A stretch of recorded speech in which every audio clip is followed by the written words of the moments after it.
Berarti dia udah nggak bisa bantah, terus jadi dia nyerang pribadi. Ya, itu udah biasa. Iya, benar. Gitu kan, berarti udah nggak bisa data gitu kan. Waktu itu ada komen juga, kok percaya Don Titan, dia tukang bohong gitu. Ya, kalau bohong buktiin dong. Kalau misalnya dibilang bohong, berarti yang bohong yang benda yang dijadiin bahan omongan ya kan? Kalau orang sebelum nuduh bohong kan harus pakai bukti dulu dong. Lu bohong nih dasarnya ini. Nah gitu. Benar. Harusnya kan. Ini cuma ngomong, lu bohong, lu ini dusta, lu penyesat. Cuma nunjuk-nunjuk doang gitu, nggak bisa buktiin. Ya udah. Kalau dibilang bohong, berarti yang dirujuk ini berarti benda bohong, sama aja. Gitu. Nah, ini uniknya bahwa memang dari kemarin kita penasaran gitu, kepengen tahu ya bahwa semua udah bilang bahwa ini Yahudi yang ada di Israel saat ini bukan semurni-murninya Yahudi gitu kan, ibaratnya kan. Kemarin bahkan waktu Natal kemarin gereja di kota kelahiran Yesus itu mereka malah menghujat Israel sebenarnya. Mereka memang satu darah dengan Palestina walaupun Nasrani. Mereka juga meyakini bahwa Yesus itu orang Palestina sebenarnya. Iya memang. Iya. Gak ada muka-muka Eropa kan. Mukanya muka-muka Timur Tengah. Makanya ini unik nih. Jadi sebenarnya bagaimana ini kalau secara data membuktikan bahwa ini Yahudi yang tinggal sekarang di Israel, bukan Yahudi yang murni, walaupun banyak orang yang udah melihat itu ya, bahwa pasukannya itu kan diambil dari Austria, dari yang viral kemarin dari Austria, Australia, ada yang dari Cina bahkan, dan dari Afrika. Nggak murni orang Yahudi banget yang ada di situ gitu. Pasukan dari situ. Kemudian setelah dia buka undangan yang mau tinggal di Israel, difasilitasi segala macam, bahkan dapat segala privilege. Sekarang lagi pada kabur lagi nih, lagi gitu kan. Nah, itu secara data gimana Pak? Kalau masalah kayak gitu-gituan saya nggak terlalu ngikutin. Karena kan saya melihatnya dari sisi agamanya, agama sama tradisi. Kalau sampai yang urusan dia sampai ngambil tentara dari mana-mana, gue nggak ikutin. Nah, kalau itu memang lagi viralnya bahwa sampai ada komen mereka itu bukan orang sana gitu, kemudian keluar tuh. Tetapi gini, belum lama saya nonton video seorang rabi yang tinggal di Inggris. Kalau nggak salah tuh namanya Rabi Elhanan gitu ya. Dia bilang, tempat di dunia yang paling berbahaya itu di mana? Gimana katanya? Ini kata Rabi loh ya. Rabi yang ngomong loh. Tempat yang paling berbahaya di dunia itu di mana? Di Israel. Saya orang Yahudi.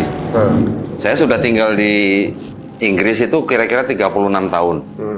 Saya malah nggak pernah ngeliat tentara Inggris itu kayak apa. Ya, in real life maksudnya.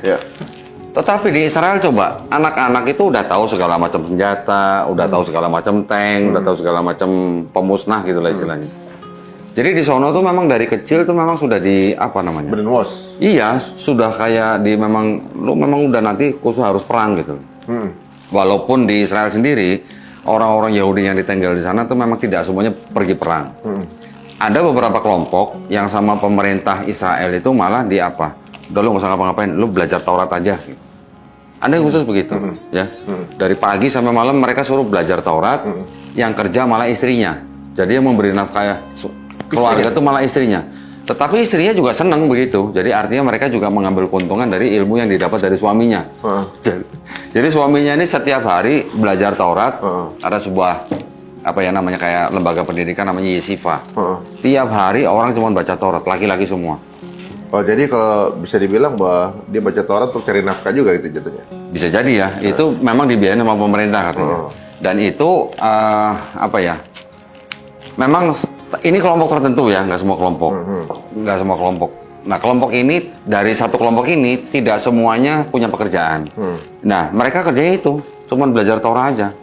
Tetapi menurut Rabi Elhanan yang di Inggris itu, dia bilang apa? Buat kami, orang-orang Yahudi yang di luar daripada Israel, pemerintah Israel yang sekarang itu sebenarnya menentang perintah Tuhan.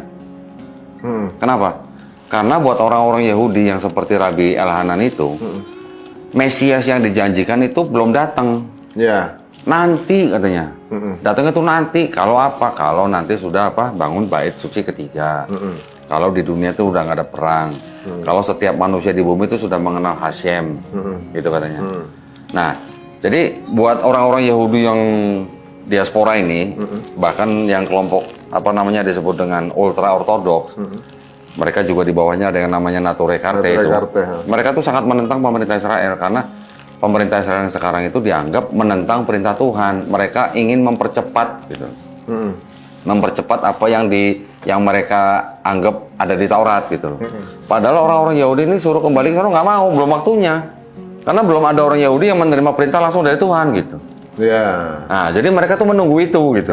Nah, siapa orang Yahudi yang pernah mendengar perintah itu buat pemerintah Israel? Belum ada. Belum ada, jadi belum waktunya. Jadi itu hanyalah yang disebut dengan gerakan Zionis itu karena mereka sudah nggak tahan dipersekusi di negara mereka tinggal sebelumnya. Makanya timbul gerakan Zionis untuk kembali ke Israel, untuk punya negara sendiri dengan apa ya? Dengan agenda ya awalnya pasti mereka bawa Taurat karena kan mereka kan punya kitab itu. Yang kedua ya karena mereka sudah nggak tahan mungkin dipersekusi di negara-negara tempat mereka tinggal. Padahal menurut pemuka-pemuka agamanya mereka sendiri, mereka diwajibkan untuk mematuhi pemerintah di tempat di mana mereka tinggal. Di Inggris harus patuh sama pemerintah Inggris. Di Amerika juga begitu. Berarti kayak Islam juga sesuai amirnya siapa kan iya, gitu kan? Iya. Kurang lebih sama mirip-mirip gitu ya. Harus mematuhi pemerintah yang mereka tinggali gitu. Di situ. Tapi yang melakukan gerakan Zionisme itu yang ingin yang nggak tahan lagi lah hidup di negara lain gitu. Ya attitude kayak gitu, siapa yang nggak mau ngusir? Nah iya, jadi mereka itu ingin mempercepat apa yang tertulis di Taurat mereka. Mereka ingin mempercepat kedatangan Mesias, mempercepat membangun bait suci ketiga. Bahkan nanti mereka bikin klon binatang sampai sapi merah. Mereka klon sendiri, itu memang tanda-tanda yang ada di kitab mereka gitu. Saya dengar dari beberapa podcast yang lain gitu ya, yang membedakan antara Yahudi dan Zionis. Yahudi itu kitabnya Taurat, Zionis kitabnya Talmud. Oh beda, gini. Beda ya? Beda, gini. Kalau Talmud itu adalah kitab diskusinya rabi-rabi. Talmud ini masih di bawah Taurat. Kan gini, kan saya pernah tunjukin kan di sini kan, ada kitab yang namanya Tanakh. Tanakh itu isinya adalah Taurat, Nevi'im, Ketuvim. Di bawahnya kitab Taurat ini atau Tanakh ini, di bawahnya ada kitab lagi namanya Talmud. Talmud itu isinya adalah diskusi para rabi. Hadis gitu jadinya. Kayak, tapi bukan hadis gitu ya. Bukan hadis juga orang hadis ini bukan kan langsung dari Nabi. Iya, kalau hadis kita kan sabda Nabi, sunnah Nabi. Kalau ini mah diskusinya pemuka agama mereka gitu. Kalau misalnya di Quran itu kan segala jenis pelajaran teorinya ya. Hadis itu seperti bagaimana mempraktekannya petunjuk gitu. Pelaksanaan. Petunjuk pelaksanaan gitu kan. Tapi hadis kan semuanya harus kembali ke Nabi. Iya, harus Nabi. Sanatnya harus jelas, perawinya harus jelas. Perawinya salah aja. Perawinya ada yang cacat dikit, turun derajatnya. Orang yang merawikan itu nggak ketahuan bin apa nggak diterima. Iya. Gitu. Dan juga nih orang bahkan perawi yang pernah ngebohongin binatang aja udah turun derajat hadisnya. Sampai segitu. Iya, saking murninya. Sampai segitunya. Nah, kalau Talmud itu hanya diskusi para nabi. Rabi, sorry. Diskusi para rabi Yahudi lah. Pemuka agama Yahudi. Dalam Islam apa namanya ya? Diskusi ulama tuh mungkin ijtima kali ya. Istima. Ya. Itu buku Istima jadi. Seperti itu. Gitu. Nanti di bawahnya ada turunan lagi, ada Misnah, ada Gemara, gitu-gitulah. Ya. Itu memang diskusi mereka tentang Taurat. Itu yang dipelajari sama rabi-rabi Yahudi yang sekarang juga, yang di sono, di Israel gitu. Nah, seperti gini nggak? Misalnya gini, ada satu momen di mana mungkin untuk kaum Taurat itu menunggu seseorang yang udah dapat wahyu langsung kan. Nah, Zionis itu kalau dalam Islam sebelum turunnya Nabi Isa datang Dajjal dulu kan gitu kan. Konsepnya sedikit berbeda sih. Enggak, maksudnya Nabi Isa datang turun udah ada Dajjal duluan di sini nih. Iya. Nah, gitu. Mesayasnya gitu turun. Iya. Ada Dajjal untuk dibunuh sama beliau gitu kan. Iya. Nah, gitu. Apa mungkin Zionis ini di tengah kemudian memanfaatkan sejarah dari kedua agama ini atau juga mungkin nubuahnya gitu ya untuk menyatakan bahwa yang dimaksud Mesayah itu adalah Dajjal ya Islam gitu. Kalau di konsepnya Mesiasnya Yahudi tidak atau bukan Dajjal yang dimaksud dalam konsepnya Islam. Nggak, kalau bagi Zionis beda. Nah, kalau bagi Zionis soalnya kan dia kan menyiapkan kehadiran seperti menyiapkan kehadiran Dajjal nih kan. Kan kalau dalam Islam Dajjal keluar tuh dengan ciri-ciri ini kan seperti ciri-ciri yang lagi disiapin sama Zionis nih. Ini pertanyaan berarti pandangannya Zionis gitu ya terhadap si Mesias yang akan datang itu ya. Saya terus terang nggak berani jawab ya. Takut gitu. salah gue ya, takut salah gue. Iya. Tapi sepertinya enggak lah. Enggak ya? Konsepnya Mesias yang di dalam Yahudi itu ya yang seperti tadi saya bilang. Pertama, dia harus keturunan Daud. Keturunan benar-benar keturunan. Nah. Jadi bukan anak adopsi, bukan anak angkat. Gitu. Oh, ada nasabnya langsung. Ada nasabnya langsung nyampe ke Daud. Melalui siapa? Melalui Salomo, anaknya Daud juga. Daud punya anak juga namanya Nathan. Kalau yang lewat Nathan pasti bukan Mesias yang Bukan dijanjikan. Nathan Yahweh itu ya? Bukan. Yang Mesias itu nanti harus keturunan Daud melalui Salomo gitu. Nah, dia nanti datang kalau di dunia ini sudah nggak ada perang. Ya, sudah nggak ada perang. Orang sudah tidak angkat senjata. Dia nanti akan datang kalau semua orang sudah mengetahui atau mengenal Hashem. Hashem itu Tuhan. Dia akan datang nanti kalau di dunia ini sudah dibangun bait suci ketiga. Nah, ini yang dipercepat sama orang-orang Zionis. Proses ini? Iya. Salah satunya yang bait suci ketiga itu. Nanti ada lagi tanda sapi merah gitu. Udah disiapin semua kan? Udah, kita pernah lihat mungkin fotonya ya. Nggak tahu itu bener apa enggak sih ya. Tapi sudah ada upaya-upaya ke situ. Gitu. Iya. Terus yang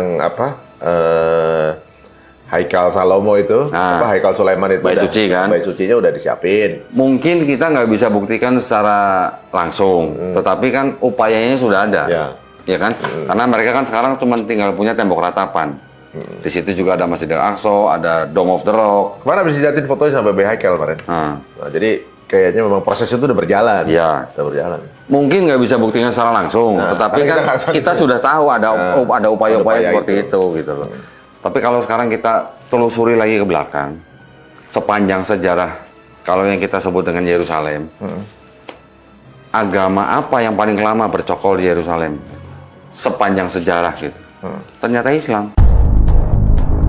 Islam itu memerintah di Yerusalem kurang lebih hampir 1.300 tahun. Kristen kurang lebih 1.200 tahun, beda 100 tahun. Yang Yahudi malah kalah lama gitu, yang memerintah loh ya. Kan kita tahu kalau kita lihat sejarahnya Yerusalem sendiri ya.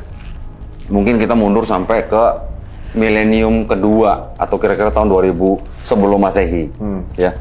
Habis itu kan baru kita tahu lagi ada kejadian yang kita dengar atau kita baca bangsa Israel yang tadinya di bawah penguasaan Mesir atau yang bangsa Israel jadi budak di Mesir dikeluarkan oleh Nabi Musa kemudian dibawa ke Kanaan. Kanaan ini kan Yerusalem ya. Yerusalem ada di Kanaan. Sebelum Nabi Musa masuk ke situ kan sudah ada bangsa Kanaan atau yang disebut Canaanite gitulah. Kanaan itu udah ribuan tahun sebelum ada Nabi Musa bawa bangsa Israel ke dalam situ sudah ada. Kalau Jabarian beda ya? Jabarian kan? Jabarian. Ya yang waktu mereka kepengen masuk ke dalam tembok Jericho itu kan. Yang kemudian masuk bareng Nabi Yosua. Oh iya, yang dipimpin oleh penerus Nabi Musa, Yosua bin Nun gitu Yosua kan. bin Nun itu. Iya. Kan Jabarian itu Kanaan ya? Beda? Iya, itu masuk ke dalam tanah Kanaan. Tanah Kanaan. Nah, dari situ kan kita tahu sejarahnya lagi. Setelah bangsa Israel menjadi suku-suku itu kan dipimpin hakim-hakim. Kemudian mereka minta untuk menjadi kerajaan. Raja pertamanya adalah Raja Saul, diteruskan Raja Daud, Raja Salomo. Baru setelah Raja Salomo meninggal, baru kerajaan Israel terpecah menjadi dua, utara dan selatan. Udah Israel namanya? Kerajaan apa? Kalau nama bangsanya tetap Israel, bangsanya. Bani Israel? Iya, baninya Bani Israel atau bangsanya bangsa Israel. Kerajaannya kerajaan Israel, tapi negaranya belum ada. Kalau negara state kan belum lama. Nah, setelah menjadi kerajaan Israel utara selatan, utara akhirnya kan dikuasai oleh bangsa Assyria. Ya kan? Kurang lebih 150 tahunan lah. Habis itu masuk bangsa Babilonia. Kira-kira 200 tahun Babilonia menguasai utara dan selatan, kemudian diasingkan ke Babilonia atau Babel. Setelah di sana kurang lebih 200 tahun baru Babilonia dikalahkan oleh Persia. Persia masuk, kemudian orang-orang Israel atau Palestina itu suruh kembali lagi kan ke negaranya. Baru boleh bangun bait suci yang kedua. Yang pertama yang bangun Raja Salomo sudah dihancurkan oleh Babilonia. Setelah Babilonia dikalahkan oleh Persia mempersilahkan bangsa Israel kembali, baru mereka boleh bangun bait suci yang kedua. Nah, selama zaman bait suci yang kedua berganti lagi penguasanya. Siapa? Masuklah Yunani, Alexander the Great. Itu juga udah cukup lama. Setelah Yunani masuk, ada pemberontakan beberapa kali, baru Romawi masuk. Romawi kurang lebih aja udah 600 tahun. Jadi kalau kita total bangsa-bangsa yang menguasai di Yerusalem itu, kita rekap, justru malah Islam paling lama. Kenapa? Karena semenjak Umar bin Khattab menguasai kota Yerusalem, itu aja berlangsung sudah kurang lebih berapa? 600 tahunan. 600 tahun. Belum lagi nanti penguasa-penguasa dari Islam, Ottoman, Utsmaniyah gitu-gitu. Itu di total paling lama justru Islam malah 1300 tahun. Oh, jadi secara legitimate pemerintahan justru orang Yahudi cuma sebentar. Sebentar malah, nggak lama. Cuma orangnya di situ. Ya. Nah, memang bangsa Yahudi kan terdiaspora.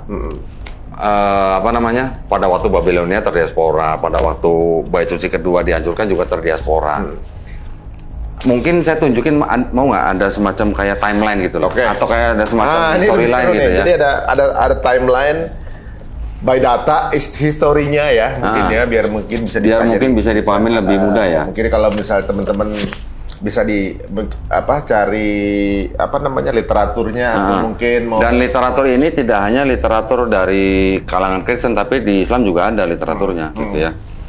Kita tahu lah ya, bangsa Israel kan baru disebut sebagai bangsa Israel atau Bani Israel kan setelah ada 12 suku anak daripada Nabi Yakub. Ya. Nabi Yakub alaihissalam punya istri 4, 2 wanita merdeka, 2 ini budaknya dari 2 wanita merdeka itu kan.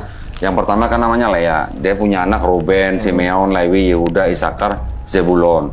Yang kedua istrinya namanya Rahel, punya anak Yusuf, Benyamin.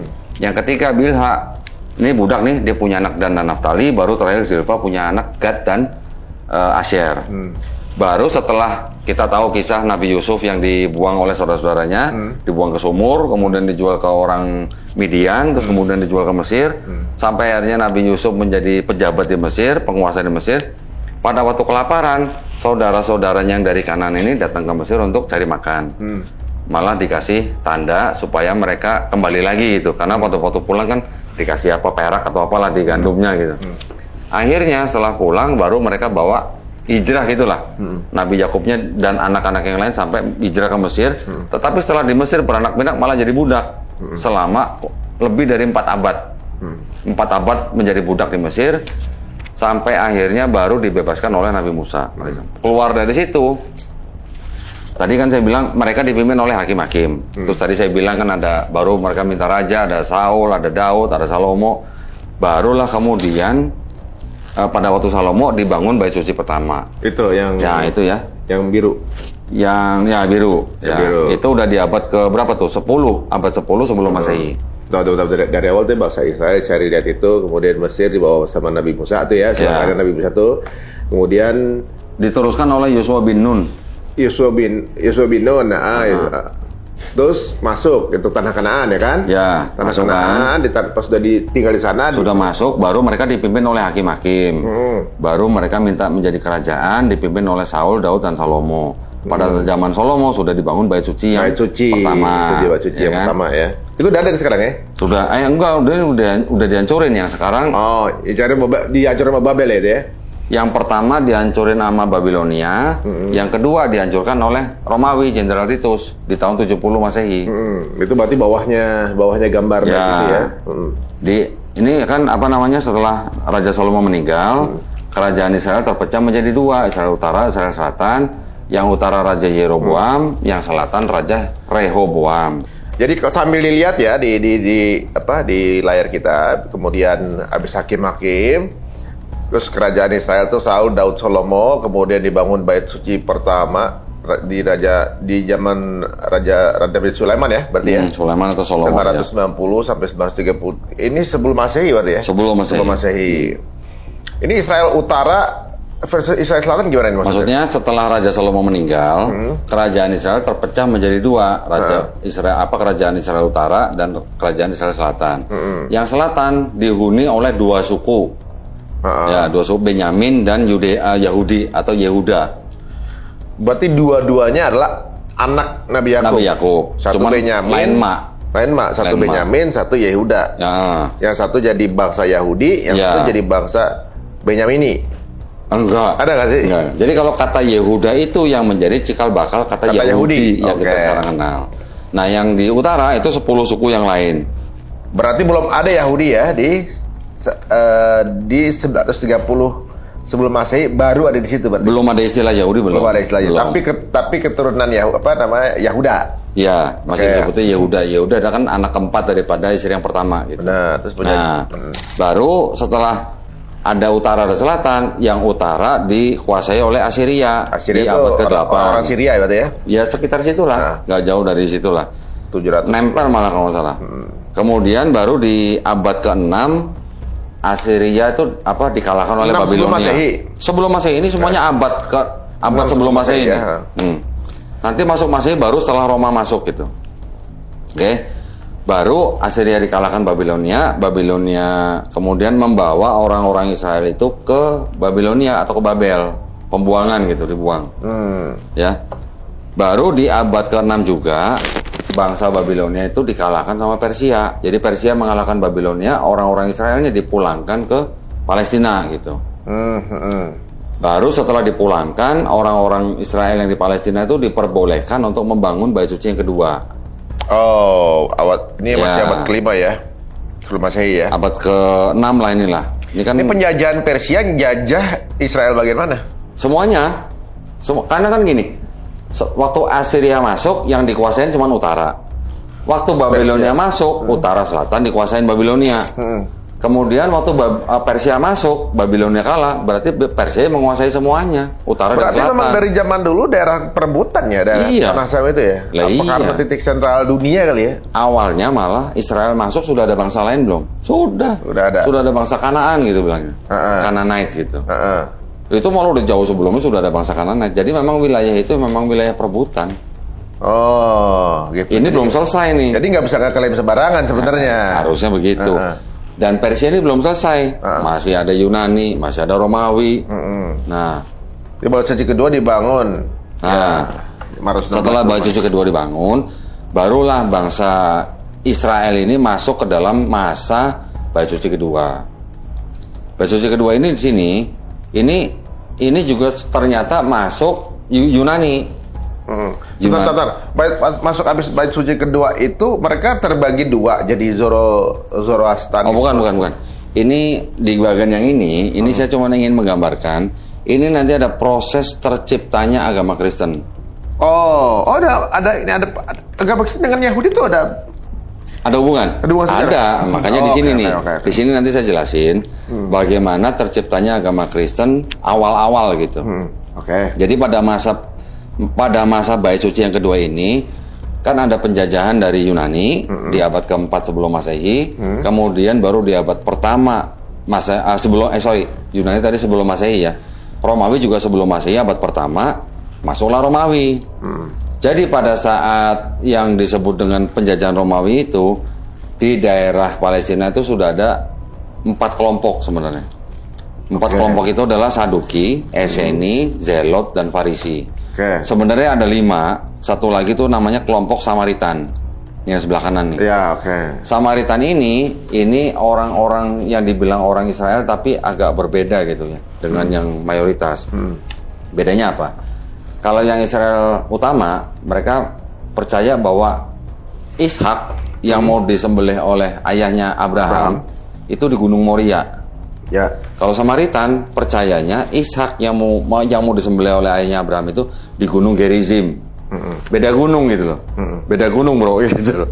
Dan ternyata yang Samaritan sama yang Israel yang utama ini punya kitab Torah yang beda. Narasinya sih kurang lebih sama, tapi dari satu kitab Torah yang isinya 5 kitab Musa itu ternyata ada 6.000 perbedaan. Gue pernah bawa ke sini, pernah tunjukin. Ada 6.000 perbedaan. Oke lah, itu bahasan lain ya.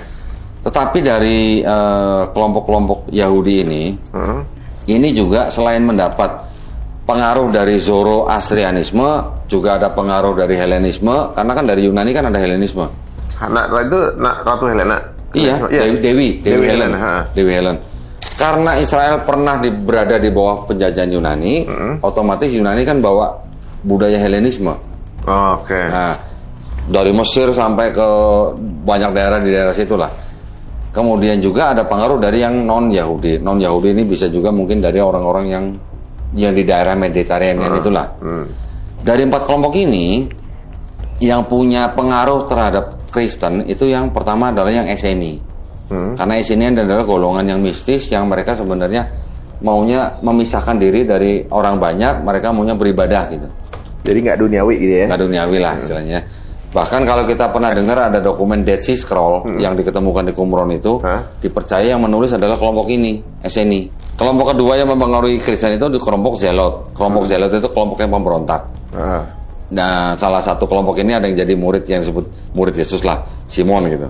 Ada kelompok lagi Farisi. Farisi ini ada yang rakyat biasa, ada seni, ada penyair dan segala macam. Juga ada ulama. Mereka ya orang-orang biasa yang menjalankan Taurat gitulah.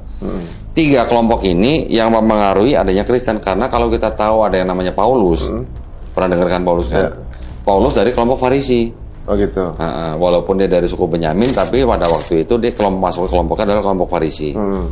Paulus sendiri adalah orang Blaster. Bapaknya Yahudi, emaknya Yunani gitu. Tapi Pak Farisi ini ada bin-binnya nggak sih? Faris bin apa gitu? Farisi, Paulus bin apa gitu? Kan yang namanya Paulus banyak nih. Paulus yang nasab jelasnya Paulus ini kenapa harus dipercaya kan? Tentunya harus ada Paulus bin apa dan mungkin ada ya, tapi saya nggak sampai ke sana lah. Oh, gitu. Oke. Nah, dari pengaruh yang tadi Zoroastrianisme, Helenisme, non-Yahudi, kemudian Esseni, Zelot dan Farisi, inilah yang mempengaruhi timbulnya agama Kristen. Oh, jadi gitu? kalau mau dibilang yang menciptakan Kristen siapa? Ya Yahudi juga, gitu loh. Tapi Yahudi yang apa? Yahudi yang sudah istilahnya kalau boleh dibilang tuh sudah terpapar dengan kepercayaan pagan. Sekarang bayangin, tadi kalau kita naik lagi ke atas nih, kurang lebih 4 abad di bawah Mesir. Nih bangsa Israel nih, kurang lebih 4 abad. Kemudian kira-kira di bawah penjajahan bangsa Assyria kurang lebih 2 abad. Kemudian Babilonia juga kurang lebih 2 abad. Kemudian Persia mungkin tidak terlalu lama lah, 1 abad lah ya. Kemudian setelah Persia apa? Yunani. Kemudian Romawi. Jadi sekarang kalau kita list nih, Mesir, Assyria, Babilonia, Persia, Yunani, Romawi, 6 bangsa nih. 6 bangsa yang pernah menguasai bangsa Israel. Semuanya pagan. Dan yang paling singkat 20 tahun kan? Yang lainnya ratusan tahun tuh. Iya. Berarti pengaruhnya kuat tuh ya? Ya gede lah pastilah. Mesir pagan, Assyria pagan, Babilonia pagan, Persia pagan, Yunani pagan, Romawi pagan juga. Ya memang akhirnya Romawi jadi Kristen malah. Ya, tapi semua bangsa-bangsa yang pernah menguasai bangsa Israel semuanya pagan. Pertanyaannya, pasti asimilasi ada dong. Pasti. Ya dong. Kalau ada asimilasi, mungkin juga pasti ada pertukaran. Ada mix and match lah ya. Pertukaran ideologi atau apalah ya, yang penyocokan. konsesi lah, ini ya, percampuran. Penyocokan ya. Jadi kalau bangsa Israel tadinya monoteis, terus kemudian ada paham politeis, ini digabungkan begini. Digabungkan. Jadi kalau monoteis sama politeis digabungkan jadi apa tuh? Inilah yang menjadi Kristen. Ini yang menjadi Kristen.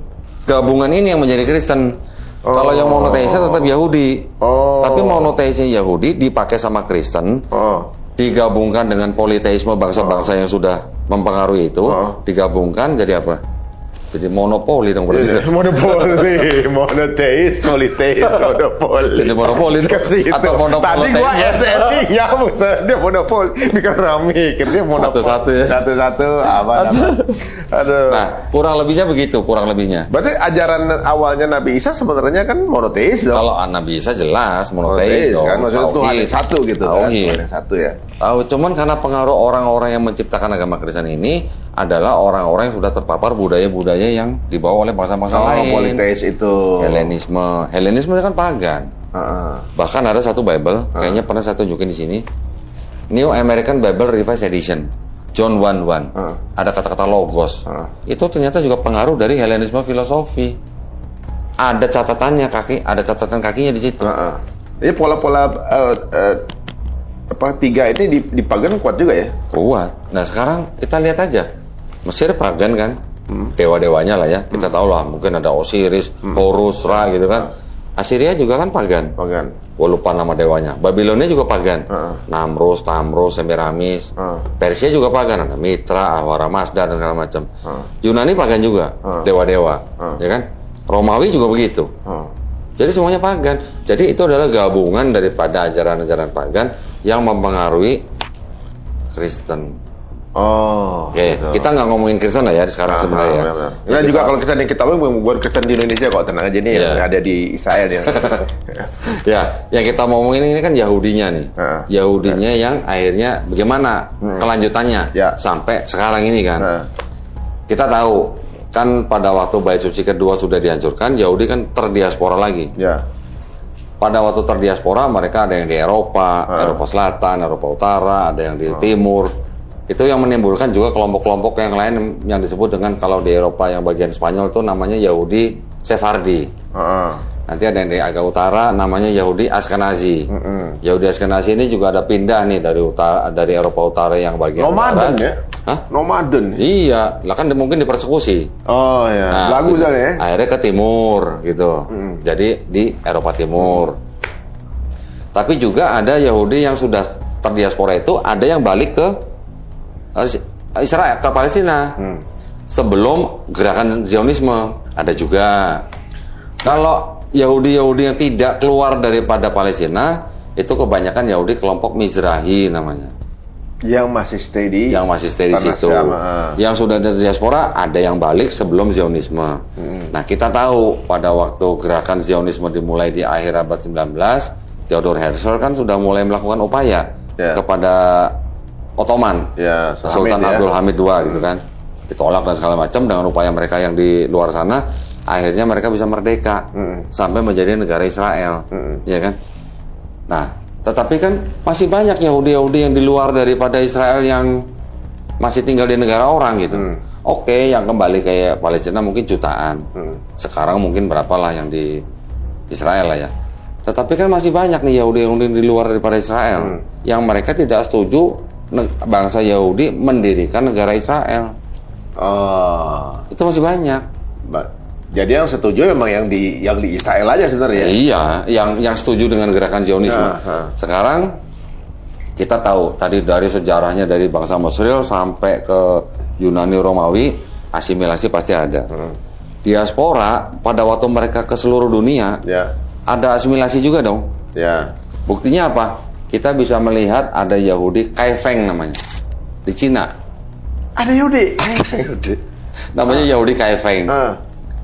Nggak kelihatan Yahudinya, kelihatannya orang Cina, mata sipit, hidung pesek itu istilahnya. Di Jepang juga ada. Di Ethiopia ada nggak? Ada. Gimana bentuknya di Ethiopia? Ya udah kayak kulit hitam, bener-bener kulit hitam. Tapi mereka keturunan Yahudi. Jadi kan asimilasinya bukan setahun, 2 tahun, bukan puluhan tahun, udah ratusan tahun. Berarti udah nggak pure blood sebenarnya. Nah, pertanyaannya kan jadi begini. Orang-orang yang memulai gerakan Zionisme ini orang-orang Yahudi yang tampaknya kayak apa? Awal-awalnya kan udah tampang-tampang Eropa. Apakah murni darahnya darah Yahudi? Pertanyaannya kan itu. Sedangkan yang di seluruh dunia yang lain aja asimilasi, ada Yahudi Ethiopia, Kaifeng, Jepang, bahkan di Indonesia juga ada. Ya kan? Nah, yang memulai Zionis tampang apa? Ras apa? Istilahnya lah, kelihatannya seperti apa? Eropa kan? Seperti Eropa gitu. Theodor Herzl gitu lah ya. Nah, jadi apakah orang-orang Israel yang memulai gerakan Zionisme itu adalah orang-orang Israel yang darahnya murni? Pertanyaannya gitu. Nah, ada istilahnya teori bahwa mereka yang memulai gerakan Zionisme itu adalah orang-orang Yahudi atau Israel itu yang hybrid gitu. Hybrid? Hybrid artinya darahnya nggak murni. Iya, nggak pure blood tuh ya kan? Nah, kalau orang-orang Yahudi yang masih terdiaspora, yang sampai sekarang masih ada di Eropa, di Amerika, mereka yang masih mengaku murni, mengikuti Taurat, mereka nggak setuju dengan Zionisme. Gitu. Karena dianggap memang bukan begitu polanya kan? Bukan begitu, karena belum ada perintah dari Tuhan menurut mereka. Jadi jelas berarti yang sekarang ada di negara Israel ini berarti adalah mix antara politik dan agama. Benar. Pertamanya bawa sentimen agama, tetapi akhirnya menjadi politik. Nah, sekarang kalau kita kemarin dengar misalnya kejadian 7 Oktober. Apakah itu balasan pertama kali atau itu respon atau itu aksi atau reaksi lah gitu gampangnya. Kan itu kan kalau kita mau rujuk-rujuk kan harusnya kembali ke 1948. Pada waktu negara Israel berdiri.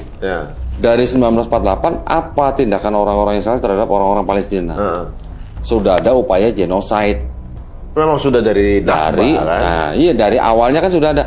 Jadi itu kan sudah berlangsung sudah bertahun-tahun, puluhan tahun. Terus tinggal tiba-tiba 7 Oktober dianggap sebagai gerakan teroris gitu. Maka emang gayanya kan playing victim. Gitu. Berarti fair nggak gitu loh. Jadi kalau orang yang bilang 7 Oktober itu teroris, tindakan teroris, lah terus apa kabar yang 1948 sebelumnya gitu loh. Iya. Yang tindakan-tindakan sebelumnya gitu. Bahkan ada juga teori yang mengatakan bahwa penguasaan dari Gaza ini karena mereka kepengen bikin terusan baru. Terusan Ben Gurion itu. Ya, bisa jadi. Ben Gurion yang penggagas 48 itu kan. Ya, bisa jadi begitu. Nah, itu jadi itu ada dasar bisnisnya juga ya, gitu. Ada. Sekarang gini, saya mau tunjukin sedikit tentang persebaran lah ya, atau perpecahan dalam Yahudi lah ya. Oke, sebentar. Enggak, ini turunannya apa lagi nih? Jadi yang ini yang bagian satu lagi. Nah, ini habis dari bait suci ini Kristen semua. Baru turunannya.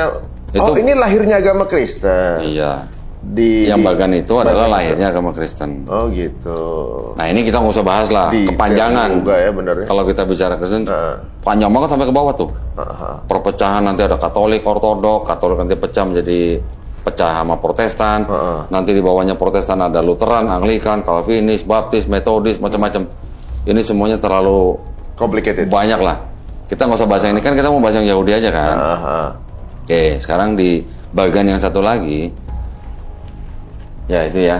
Nah tadi kan saya udah cerita bahwa kerajaan Israel sudah pecah menjadi kerajaan selatan dan utara kan. Kemudian yang utara dikuasai Assyria, kemudian yang pada waktu Babilonia masuk itu kan yang selatan dan utara tuh semuanya pembuangan ke Babilonia. Baru ini yang masuk kelompok yang tadi ceritanya sampai ke 4 kelompok tuh yang ada Farisi ini lah ya. Ini kita bisa lanjut. Nah kita lihat nih. Yang Eseni, Zelot, sama Saduki itu bisa dikatakan punah. Oh gitu. Jadi Samaritan, Farisi, Eseni, Zelot, Saduki yang punah yang Eseni, Zelot, dan Saduki. Eseni, Zelot, Saduki tinggal Farisi dan Samaritan. Tinggal Farisi dan Samaritan. Oke. Kita udah bicara juga kalau yang 3 kelompok ini yang yang menjadi cikal bakal Kristen. Nah kita bicara yang Farisi aja nih. Bro, yang Farisi. Yang Farisi ini setelah bait suci kedua dihancurkan, mereka pindah ke daerah namanya Yafne. Kemudian baru ada yang namanya penulisan Talmud.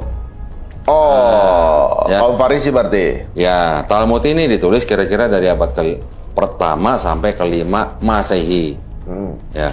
Nah, di Talmud itu yang ada Tadi saya bilang Mishnah, Gemara.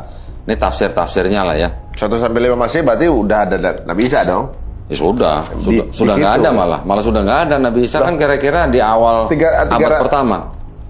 Iya. Oh ini abad ya, 100 ya. Saya pikir dari tahun 1. Iya, enggak. Abad pertama sampai abad ke-5 lah. Nah dari sini barulah ada kelompok atau agama yang disebut dengan Rabbinik Yudaisme.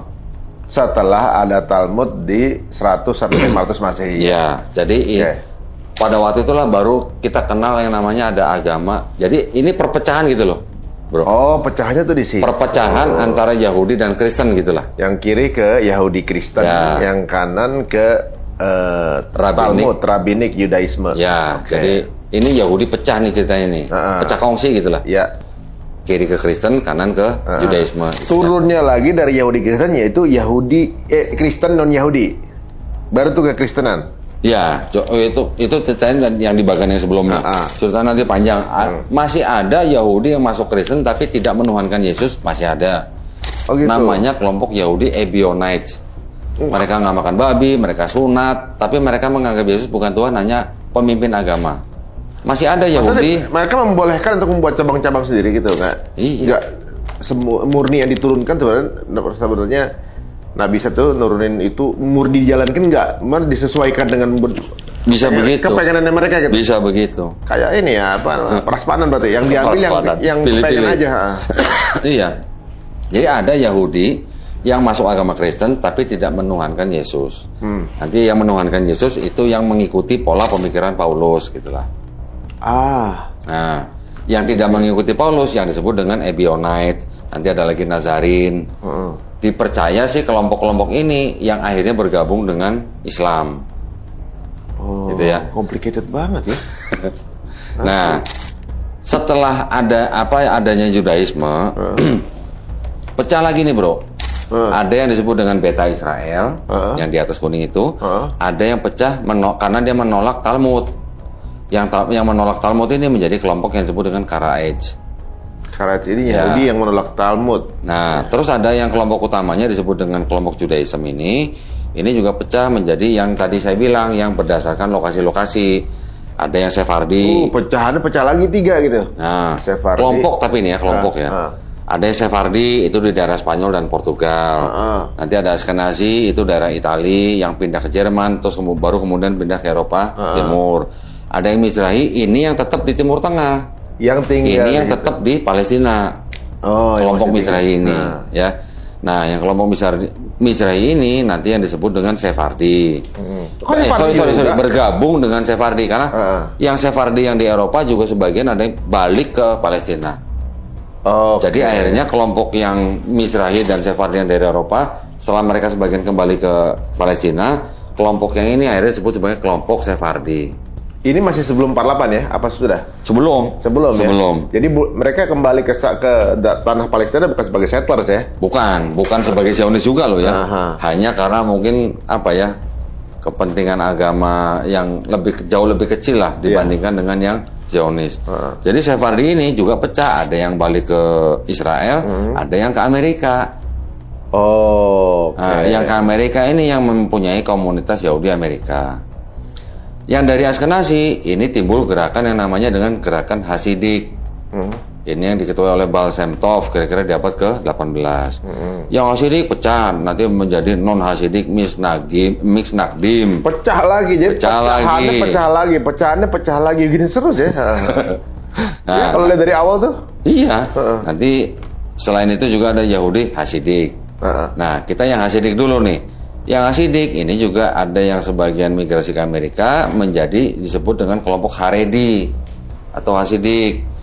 Ini pecah lagi menjadi kelompok Haredi lainnya yang bergabung dengan kelompok yang disebut dengan Agudah. Agudah ini juga yang migrasi ke Amerika, gitu ya. Mana Agudah ya? Sebelah kiri di bawah tuh, di bawah ke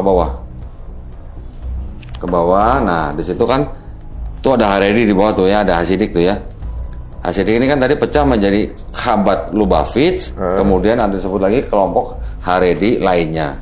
Yang Haredi lainnya bergabung dengan yang Agudah. Agudah ini tadi dari atas yang Haredi non Hasidik yang ke Amerika gitu. Yang di sini dari Chabad ini nanti juga bertransmigrasi atau pindah ke aliran yang namanya Aliansi Pembaruan Yahudi. Mereka berpindah menjadi kelompok Reform gitu. Kelompok Reform ini dibarengin dengan orang-orang Yahudi dari yang Hasidik tadi, yang non Hasidik, pecah lagi menjadi pergerakan Reform di Jerman, kemudian migrasi ke Amerika di abad ke-19, nanti pecah ada yang Reform dan non Reform. Yang Reform menjadi Persatuan Jemaat Ibrani Amerika.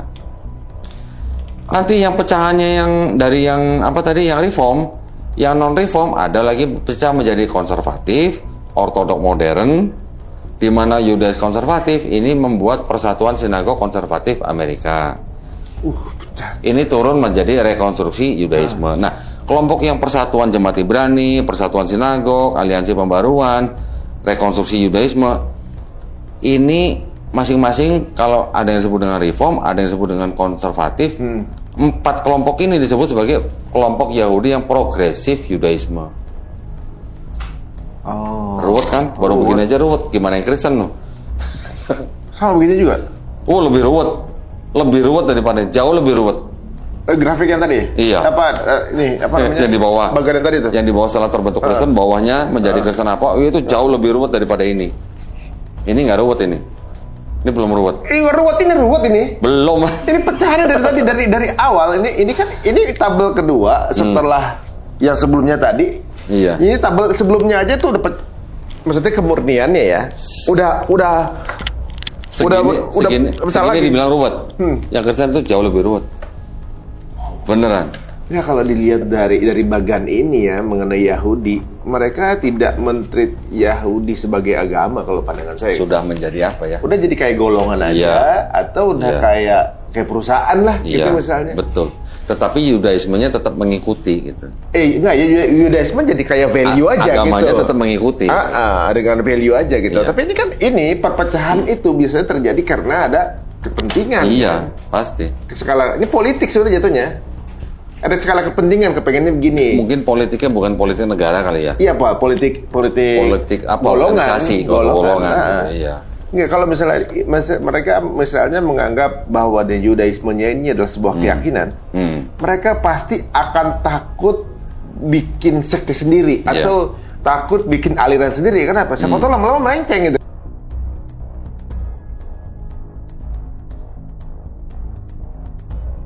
Karena setiap kelompok-kelompok ini mereka kan mempunyai pemikiran agama yang akhirnya berbeda-beda. Jadi kita harus bisa bedain antara yang namanya agama sama pemikiran agama. Kelompok-kelompok ini terjadi karena ada perbedaan pemikiran agamanya. Soalnya gini, kalau mengerucut kepada Islam ya gitu, teman-teman misalnya gini,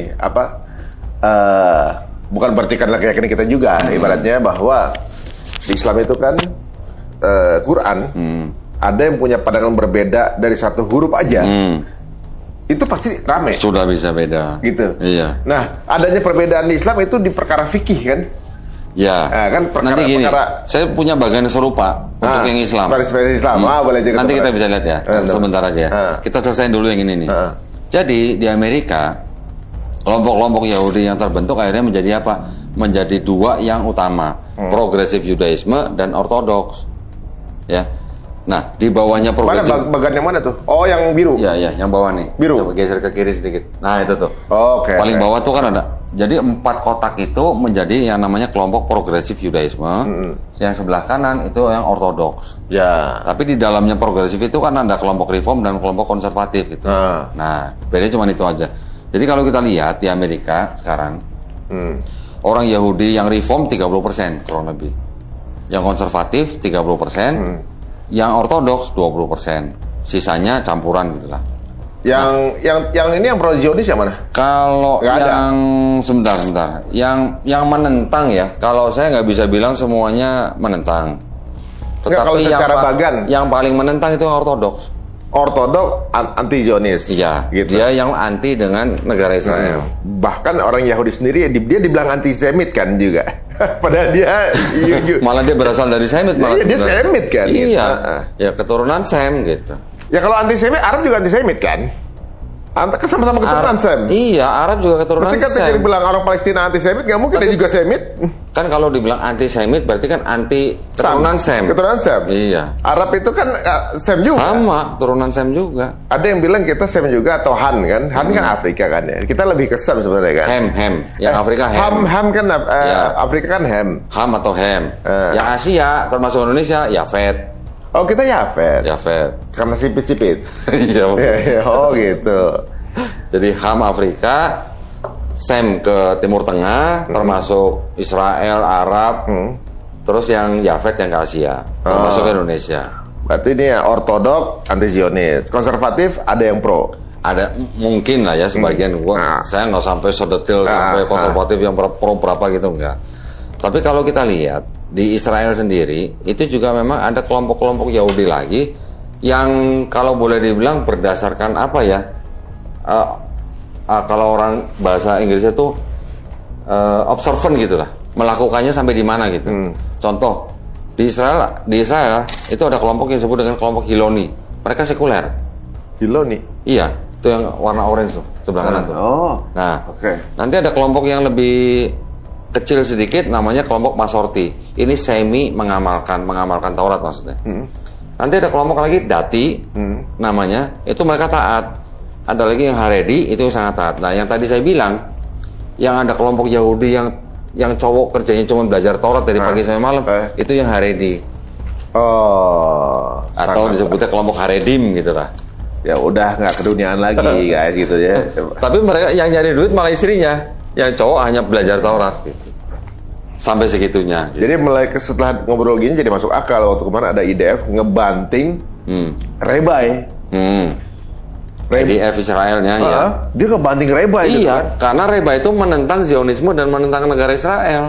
Dan berarti dia salah satu di aliran ini yang nggak sama Zionis gitu kan? Iya. Oh, jadi masuk akal. Nah, kalau kita lihat nih, walaupun begitu, di Israel sendiri itu mereka juga tetap punya rabi masing-masing. Contoh nih ya, ada ketua rabi yang khusus kelompoknya Sephardi, yang kedatangan dari Eropa, yang dari Spanyol, Portugal. Ada juga ketua rabi yang Askenazi. Jadi di Israel juga ternyata juga ada rabi untuk yang Askenazi gitu. Ulamanya. Ulamanya gitu loh. Wakilnya mewakili kelompok Askenazi gitu. Nah, ini hanya info tambahan nih ya. Kalau kita lihat lagi di atas, ini ada nama Maimonides nih. Yang mana tuh? Ke atas. Atas. Itu yang ada Yahudi Sephardi dan Askenazi ini. Yang sebelah kiri fotonya tuh namanya Rabi Maimonides tuh. Dia dari kelompok Yahudi Sephardi. Kalau yang Rashi itu dari yang Askenazi. Kalau Rashi dia seperti apa ya, kayak semacam ahli tafsir lah. Tapi gambarnya kayak orang Islam ya? Ya, dandanannya emang Timur Tengah semua ya? Iya. Kalau yang Rashi ini kurang lebih seperti ahli tafsir lah ya. Kalau yang Maimonides ini juga ulamanya lah, ulamanya Yahudi. Ada satu yang paling saya ingat begini. Maimonides mengatakan begini. Jikalau seorang Yahudi pergi ke suatu tempat dan dia tidak menemukan sinagog, rumah ibadat mereka, mereka boleh beribadat di masjid, tetapi dilarang masuk gereja. Kenapa? Karena masjid buat mereka itu masih tempat yang menyembah satu Tuhan, bukan atau menyembah Tuhan yang esa, monoteis, bukan monoteis. Tetapi mereka dilarang masuk gereja karena gereja buat mereka dianggap sebagai tempat menyembah berhala. Mereka jadi Yahudi menganggap gereja itu adalah pagan, tempat menyembah berhala. Berhalanya siapa? Yesus menurut mereka gitu. Karena mereka nggak mengakui Yesus sebagai Tuhan kan? Iya, gitu. Nah, Maimonides sendiri ini juga membuat tulisan-tulisan kan. Dia mengatakan bahwa Ismailite, orang-orang Islam, ya, dianggap mereka adalah murni monoteis. Penyembahan berhala sudah lama keluar dari hati dan mulut mereka. Ya. Karena kan kita tahulah sejarah diakui sama Quraisy. Diakui sama dia. Jadi dia juga mengakui Tuhannya orang Islam itu sama dengan Tuhannya orang Yahudi. Gitu? Iya. Yaitu siapa? Yaitu Tuhannya Abraham, Yakub, Ismail, Ishak. Masuk akal ketika dibuktikan bahwa berarti memang Islam itu sudah ada sebelum Nabi Muhammad kan, memang dari zaman Nabi Adam mereka juga ada penyembah Allah. Gitu. Ya, itu teologinya Islam. Dia berani mengatakan bahwa untuk Kristen itu disebut sebagai apa? Avodah Zarah. Avodah Zarah itu adalah penyembah asing. Penyembah asing itu artinya penyembahan yang sebelumnya tidak ada di dalam Yahudi gitu. Jadi ini penyembahan asing. Siapa yang dimaksud yang disembah? Yesus. Jadi sebutnya Avodah Zarah itu adalah boleh dikatakan penyembah berhala gitu. Berhalanya adalah manusia yang dituhankan gitu. Ini yang ngomong Maimonides loh ya. Rabi ini loh yang ngomong loh, bukan saya loh. Jadi gini, kalau di dalam fenomena kejadian sejarah, bangsa Yahudi ini menganggap keagungannya sudah berhenti di bangsa mereka kan ceritanya ya, bahwa gitu. Tapi mereka juga nggak bisa menafikan bahwa Isa Al-Masih ini orang yang istimewa sebenarnya. Ya semacam guru lah.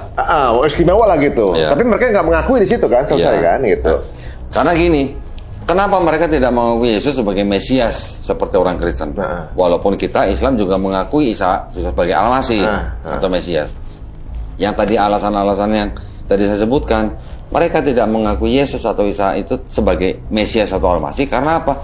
Pada waktu Yesus lahir masih ada perang. Dan kemudian Yesus itu bukan keturunan langsung daripada Salomo sampai ke Daud. Gitu. Itu adalah anak adopsi gitu. Anak adopsinya daripada yang dia sebut dengan Yusuf misalnya. Iya, karena ayahnya bukan itu kan. Bukan ayah kandung kan gitu. Nah, kemudian juga pada waktu Yesus lahir, belum semua orang tahu Hashem gitu. Alasan-alasan pokok seperti itu yang ada di dalam Taurat mereka yang membuat mereka menolak Yesus sebagai. Nah, memang Yahudi ini tidak mengakui agama Kristen dikarenakan memang bukan monoteis lagi gitu ya. Tapi dia juga nggak bisa menafikan bahwa Isa Al-Masih pasti orang spesial kan ibaratnya, karena dia maksudnya guru lah bagi mereka, maksudnya kayak Mesias, tapi dia nggak mengakui ajaran itu kan gitu ibaratnya. Bukan Mesias, bukan Mesias. Yahudi tidak mengakui Yesus sebagai Mesias. Nggak, pokoknya dia taunya orang pinter aja. Ya guru lah gitu. Guru aja gitu ya, bukan. Dai lah gitu. Tapi sama Tuhan berarti bukan, ya jauh lah ya. Bukan. Gitu. Nah, kalau bagi Islam mungkin jadi pelengkap dari dua itu menurut. Jadi ibaratnya Tuhan yang diakui para Yahudi, Tuhan yang sama dengan Tuhan orang Islam, gitu kan? Iya, itu gitu. Jelas. Tapi memang ada orang spesial yang lahir, Isa Al-Masih ini, juga nggak bisa dinafikan. Tapi beliau juga kalau bagi Islam ada juga Nabi gitu. Iya. Nah, jadi melengkapi jatuhnya sih sebenarnya. Tuhannya Yahudi, Tuhan kita juga. Tapi manusia mulia ini itu juga bagian dari Mesiasnya bagi Muslim kan gitu kan? Iya. Cuman konsepnya Al-Masih di dalam Islam beda dengan konsepnya Mesias yang di Yahudi. Beda konsepnya. Kalau konsep Mesias yang di Yahudi itu kan mereka menunggu akan datang lagi. Kalau kita Mesias bukan nabi ya bagaimana? Mesias itu bukan nabi ya? Mesias itu bisa imam, bisa raja, bisa nabi. Bisa tiga orang ini jadi Mesias. Pembawa pesan bukan? Mesias. Mesias itu artinya sebenarnya yang diurapi gitu. Yang mau jadi imam diurapi, mau jadi raja diurapi, nabi juga diurapi. Oke. Nah, konsepnya yang Al-Masih di dalam Islam itu beda dengan konsepnya Mesias yang di Yahudi. Kalau Yahudi, Mesias kan tadi saya ceritakan dia harus keturunan apa, sampai kapan dia datang dan segala macam.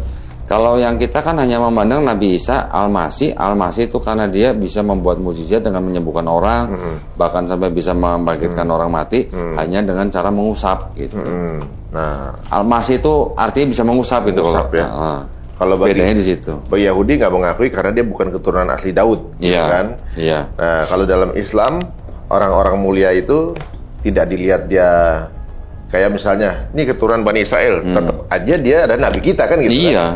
Iya. Gitu. Bahkan kita mengakui sampai ke Adam sebagai nabi. Kita menyebutnya Nabi Adam alaihissalam. Di Yahudi tidak mengakui Adam sebagai nabi. Gitu. Yahudi enggak. Walaupun di Islam kita tahu bahwa Allah SWT sudah menurunkan 124.000 nabi. Nabi benar. Ya kan? Dan 315 rasul. Di Yahudi mereka mengakui bahwa ada 1 juta nabi yang diturunkan. Tapi bukan dari Adam gitu. Adam itu bukan nabi buat mereka gitu. Waduh. Terus jadi nasabnya ke Adam apa dong para ini? Nasab tetap mereka tapi mengakui. Bukan nabi aja gitu. Bukan nabi ada aja. Orang namanya Adam gitu. Iya, manusia pertama. Iya. Bedanya di situ. Kalau kita mengakui sampai ke Nabi Adam alaihissalam juga nabi. Kalau di Kristenan Adam nabi nggak? Kristen juga tidak menganggap Adam sebagai nabi. Enggak. Jadi pengawaran Nabi Adam cuma Islam dong? Iya. Kita mengakui Adam sebagai nabi sampai kan Nabi Isa Al-Masih diteruskan oleh Nabi Muhammad SAW. Makanya ada anggapan bahwa Islam baru lahir di zaman dia Islam baru lahir nih gitu. Pas secara institusi betul dia abad ke-7 institusi. Tetapi kalau kita lihat secara akidah dari zaman dari Adam, Nabi Adam alaihissalam. Bagaimana kita mengakui Adam itu nabi kalau nggak berasal dari situ dari awal sana juga udah ada. Secara akidah semua nabi-nabi dari Nabi Adam alaihissalam sampai Nabi Isa alaihissalam semuanya akidahnya sama. Membawa pesan juga sama. Pesannya cuma satu. La ilaha illallah gitu. Pesannya sama, akidahnya sama. Cuman syariatnya berbeda-beda. Di zaman Nabi yang sebelumnya sholatnya cara beribadahnya berapa kali doa, caranya gimana. Gitu. Tapi kan intinya sebenarnya kesamaannya sudah ada dari zaman Nabi Musa alaihissalam menerima Taurat. Udah hampir sama dengan kita. Ada wudhu, juga mereka juga pakai kerudung, mereka juga ada buka sepatu misalnya kan. Ada sholat juga, ada sujud juga gitu. Diteruskan sampai Nabi Isa. Nabi Isa kan juga masih mengikuti Taurat gitu. Nabi Isa di dalam Bible juga sebutin sujud. Juga sholat gitu. Nah kalau dibaca sebenarnya mirip, ibadahnya mirip ya. Sebenarnya mirip, nggak makan babi gitu. Sunat, puasa, kan mirip-mirip semua kan. Kalau nggak mirip kan kita sekarang yang kita jalanin sekarang harusnya kan totally different dengan yang dari Nabi Musa. Nah, ini kan mereka sama, wudhu, puasa, sunat. Di Taurat wanita harus tertutup. Nah, iya. Dan juga bahkan Nabi Adam, doanya Nabi Adam kita baca bisa. Iya. Yang sejauh Nabi Adam ya. Kalau baru adanya di Nabi Muhammad doang ya ibaratnya. Iya. Berarti doanya di Nabi Muhammad doang kan? Betul. Doanya Nabi Adam, doanya Nabi Nuh, Nabi Musa. Nabi Musa doanya kita baca. Doanya Nabi Musa juga kita ngomong pada waktu kita mau ceramah misalnya. Iya. Saya sebagai MC gitu ya. Baca doanya Nabi Musa kan itu, gitu. iya, sama. Itu menarik ya. Jadi ibaratnya beliau itu yang secara lisan nggak sempurna, tapi harus mendakwahi satu bangsa dan raja dengan infrastruktur yang begitu kuat gitu. Iya, betul. Dan perjalanannya nggak setahun 2 tahun, 40 tahun muter-muter. Baru akhirnya juga dia nggak masuk tanah Kanaan. Yang meneruskan adalah Nabi Yosua bin Nun. Gitu. Aduh, ini menarik juga nih. Jadi ternyata udah ada sedikit clear penggambaran, walaupun belum detail pengetahuan. Ya tapi yang penting kalian tahu nih. Kalau mau detail ini diapalin kan gitu. Nah, sekarang gini. Tadi kan saya tunjukkan bagan perpecahan di dalam Yahudi. Nah, begini kalau saya lihat dari bagan ini, Yahudi yang sekarang ada ini udah nggak murni lagi. Kalau dari bagan ini ya. Iya. Karena dari awal tadi pecah cabang dari cabang keluar cabang, dari cabang keluar cabang, dari cabang ini cabang sampai segini. Iya. Masing-masing punya cabang. Jadi misalnya kalau ada agama yang pertumbuhannya tercepat di dunia gitu, ketika Yahudi yang keluar dari Barpaya misalnya, itu Yahudi juga macam-macam berarti. Iya. Gitu. Misalnya, Dan total orang Yahudi di seluruh dunia berapa sih? Tahu nggak berapa? kalau di Israel 7 juta katanya. Seluruh dunia Berapa? nggak lebih dari 20 juta. Total seluruh dunia loh. Nggak banyak. Wow. Nah, nggak banyak memang. Nah, memang mereka kan istilahnya ya gimana ya? Mereka kan menganggap mereka bangsa pilihan. Jadi eksklusif gitu. Nah, kalau Islam kan istilahnya agama rahmatan lil alamin untuk semua manusia gitu. Siapa saja bisa menjadi muslim. Mau darahnya apa? Kalau Yahudi nggak gampang. Kalau nggak ada keturunan nggak boleh. Ya, mereka bukan nggak boleh orang masuk menjalankan agama Yahudi, bukan nggak boleh. Boleh. Tetapi istilahnya karena gini, di Yahudi itu ada, kalau mau diakuin sebagai orang Yahudi, bisa terbukti dari darah ibunya. Tapi untuk diakui kesukuannya, dia harus mengikuti dari atau dicek dari darah ayahnya. Gitu. Itu ada di dalam kitab mereka memang. Jadi kalau ada orang yang mau convert masuk ke dalam Yahudi, ya boleh-boleh, tapi ya istilahnya tetap ada bedanya lah dengan orang Yahudi yang memang menjalankan agama mereka gitulah. Kalau untuk bangsa di luar Yahudi, mereka mengatakan apa? Ada istilahnya 7 hukum untuk khusus Bnei Noah. Kita di luar Yahudi juga kita disebut sama mereka Bnei Noah gitu. Bnei Noah itu artinya anak Nuh kan? Iya, keturunan Nuh. Kita juga termasuk dong? Iya. Atau dia antisemit? Iya. Itu anaknya Nuh juga. Iya. Mereka begitu, mereka mengakui gitu. Ada yang namanya Bnei Noah, ya silakan ada aturannya nih menurut mereka gitu. Tidak perlu harus masuk ke agama yang mereka gitu. Mereka menyebut Bnei Noah gitu. Bin Nuh sebenarnya kan? Iya kan bahasa Arabnya kan? Iya, bisa jadi. Bin Nuh kan? Bin Nuh, iya. Keturunan Nabi Nuh. Iya. Ya ampun. Syaratnya apa? Kita juga anak keturunan Nabi Sem. Iya. Kita kan Sem juga. Iya, mereka mengakui kita. Semit ya apa namanya? Kita Yafet. Yafet. Mereka Sem. Oke. Nah, tadi kan saya menunjukkan Yahudi. bagan yang perpecahan Yahudi ini kan tidak terlalu rumit. Saya tadi cuma mau tunjukin aja. Ini nggak terlalu ini rumit kali, masa nggak terlalu rumit? Nah, sekarang Mas Adi udah ngeliatin ini. Sekarang lihat yang satu lagi, yang tadi yang pertama. Nah ini, lihat loh, rumitan mana? Itu bagan. Ini Kristen. Ini bagan yang Kristen. Iya, ini perpecahan dalam Kristen tadi. Jadi pecahnya segini banyak? Iya. Bayangin, bandingin sama yang tadi yang Yahudi. Ini jauh lebih rumit. Wow. Ya. Nah, tuh lihat tuh, pecahannya tuh. Cabangannya banyak. Itu di bawah tuh. Nah, kalau yang di atas sedikit kan tadi dari Yahudi, berapa kelompok Yahudi membentuk Kristen, kemudian Kristen diterima Romawi menjadi agama coba di titik legal. Titik di mana mulai ada Nabi Isa yang gambar yang mana? Isa di sini berarti. Oh, tetap rumit juga ya, tetap rumit. Tuh yang kecil tuh, kotak kecil tuh. Iya. Nah, kotak itu aja kan hitungannya kalau kita mau hitung tuh juga masih terhitung ratusan tahun. Karena dari kira-kira di tahun 322 sebelum Masehi sampai Bait Suci kedua dihancurkan di tahun 70 Masehi. Ya, jadi penjajahan Romawi masuk 63 tahun sebelum Masehi. Ya. Kemudian lahir Isa Al-Masih kan? Ya, Isa Al-Masih kan lahir kira-kira tahun 1. Bukan sebenarnya. Karena ya banyak yang mengatakan begini. Isa atau Yesus lahir pada waktu Raja Herodes Agung memerintah. Raja Herodes Agung itu meninggalnya tahun 4 sebelum Masehi. Berarti sebelum Masehi dong? Sebelum Masehi. 3 atau 4 sebelum Masehi? Raja Herodes Agung meninggal tahun 4 sebelum Masehi. Berarti sebelum itu? Berarti Yesus lahirnya sebelumnya dong. Dan sebelum meninggal, Raja Herodes menyuruh atau memerintahkan tentaranya untuk membunuh bayi laki-laki yang berusia 2 tahun ke bawah. Berarti Yesus lahirnya antara tahun 5 atau tahun 6 sebelum Masehi. Tapi ini di Matius. Di kitab yang Lukas, dalam satu Bible, ada Matius, ada Lukas. Tadi yang saya sebutin Raja Herodes Agung itu Matius. Yang di Lukas, Yesus lahirnya pada zaman wali negeri Syria namanya Kirenius. Kirenius ini menjadi wali negeri Syria tahun 6 Masehi. Loh. Baru tahu ya? Nggak, maksudnya, itu tahun 6, terus? Ya, Kirenius tahun 6 Masehi. Herodes Agung tahun 4. tadi kan tahun 4 sebelum Masehi. Berarti jaraknya 10 tahun tuh? Yesus pasti lahirnya kan sebelumnya. Anggaplah 6 sebelum Masehi. Berarti ada 6 sebelum Masehi, ada 6 Masehi. Berapa tahun jaraknya? 12. 12. Jadi pilihannya mana? Yang jadi acuan yang mana? Yang benar yang mana? Yes, pokoknya itu dalam, di satu kitab di satu Bible. Oh gitu. Nah, ini menarik nih. Jadi pertanyaannya antara Matius dan Lukas, ini kan berarti ada Yesus yang berbeda. Berbeda waktunya, waktu lahirnya pertama. Nggak mungkin orangnya beda. Yang dibicarakan satu orang yang sama kan? Harusnya satu orang. Tetapi kan yang penulis gospel ini menceritakan di dalam timeline yang berbeda. Ini lagi nyeritain Yesus lahir zaman Herodes Agung. Yang Lukas cerita Yesus lahir zaman Kirenius. Ahli sejarah mengatakan Raja Herodes Agung mati 4 sebelum Masehi.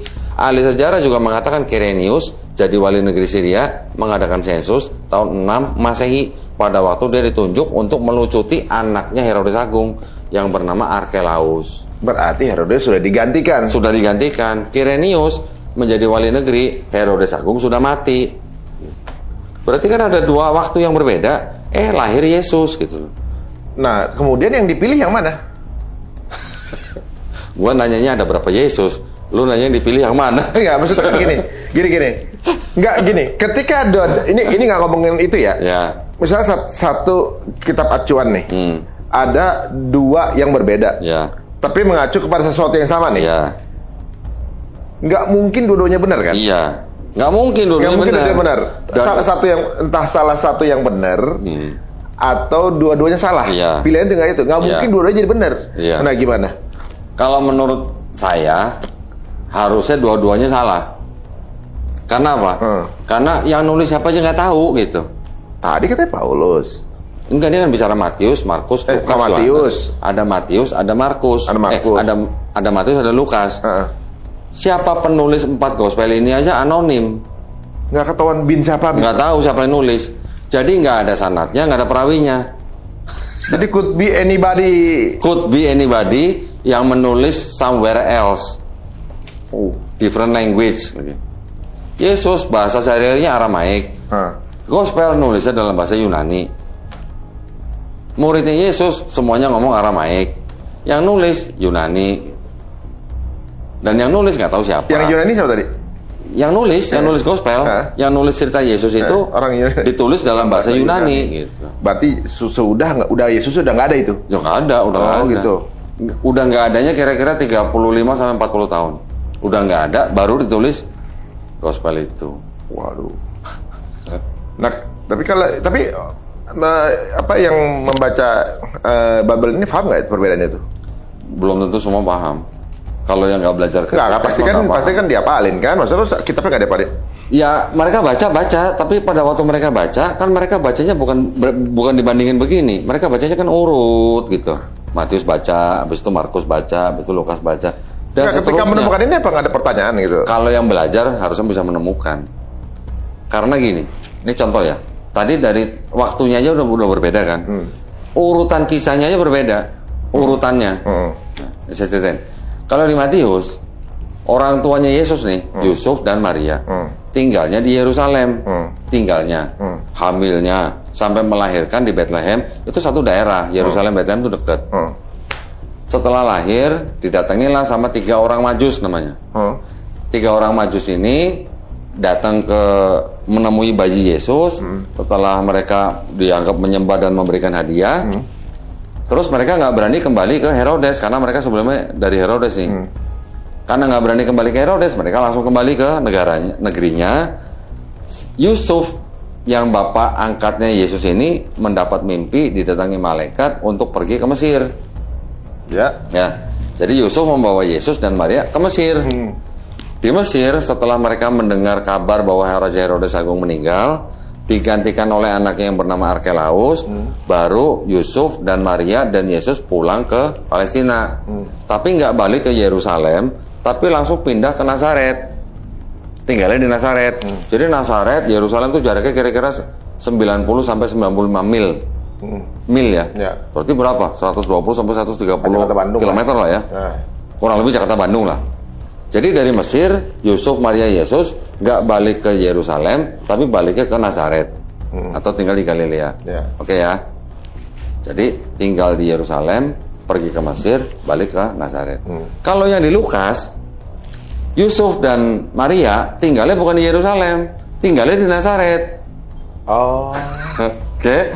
Pada waktu ada sensus yang diadakan oleh wali negeri Syria yang tadi namanya Kirenius itu, baru mereka ke Yerusalem. Baru lahirlah Yesus di Bethlehem. Setelah lahir, sudah disunat, sudah diserahkan ke Bait Allah, baru mereka kembali ke Nazaret. Nah, tiap tahun mereka datengin tuh Yerusalem. Tiap tahun mereka memang harus datang sampai usia Yesus 12 tahun di bait suci. Dianggapnya tuh bait suci itu malah Yesus yang masih umur 12 tahun mengajar orang-orang gitu. Ceritanya cuma sampai situ. Habis itu langsung loncat Yesus umur sudah 29 sampai 30 tahun gitu. Jadi 12 sampai 29 tuh missing. Nggak ada ceritanya.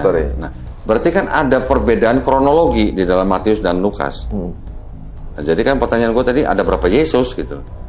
Situ nanyanya, Yesus yang mana yang dipakai gitu kan. Iya, kita gini.